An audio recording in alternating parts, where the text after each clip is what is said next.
Assalamualaikum warahmatullahi wabarakatuh. Salam sejahtera. Kembali lagi bersama saya, Christina Elizabeth Antou dengan nomor induk mahasiswa A62122053. Kali ini, saya akan menjelaskan mengenai tugas mind mapping pada topik 4 koneksi antar materi, mata kuliah pemahaman tentang peserta didik dan pembelajarannya. Pada mind mapping berikut, dapat dilihat bahwa prinsip strategi pembelajaran terbagi atas 3, yaitu yang pertama, pembelajaran berdiferensiasi atau developmentally appropriate practice. Yang kedua, pengajaran sesuai level atau teaching at the right level.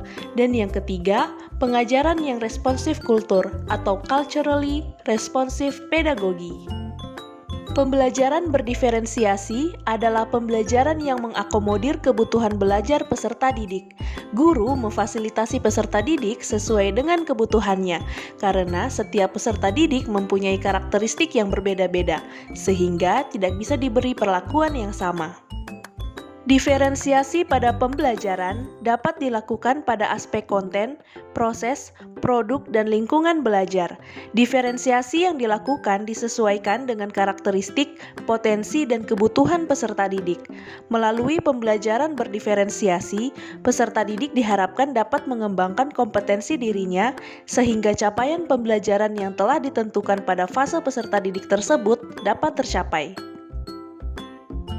Pengajaran sesuai level adalah pengajaran yang berpusat pada peserta didik berdasarkan tingkat level atau fasenya, bukan berdasarkan pada tingkat kelasnya. Peserta didik tidak terikat pada tingkatan kelas, namun disesuaikan berdasarkan kemampuan peserta didik yang sama pada fase tertentu.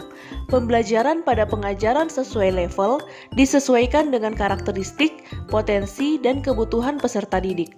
Adapun setiap fase mempunyai capaian pembelajaran yang harus dicapai. Proses pembelajaran peserta didik akan disusun mengacu pada capaian pembelajaran tersebut. Pengajaran yang responsif kultur adalah pengajaran yang teoritis dan praktis yang tidak hanya bertujuan untuk meningkatkan prestasi peserta didik, tetapi juga membantu peserta didik menerima dan memperkokoh identitas budayanya. Prinsip pengajaran yang responsif kultur didasari karena manusia pada dasarnya tidak dapat dipisahkan dari konteks sosio-kultural yang melingkupinya. Landasan budaya memainkan peran dalam membentuk gaya belajar. Adapun pengajaran sejalan dengan lensa budaya. Konsep pendidikan tanggap budaya berupaya merevitalisasi berbagai artikulasi budaya untuk mendukung terselenggaranya pendidikan yang lebih bermakna, sehingga capaian pembelajaran yang telah ditentukan dapat tercapai. Pengajaran yang responsif kultur diterapkan dengan memperhatikan kodrat alam dan kodrat zaman peserta didik. Hal ini sesuai dengan konsep pendidikan Ki Hajar Dewantara sebagaimana telah dijabarkan dalam mata kuliah Filosofi Pendidikan Indonesia.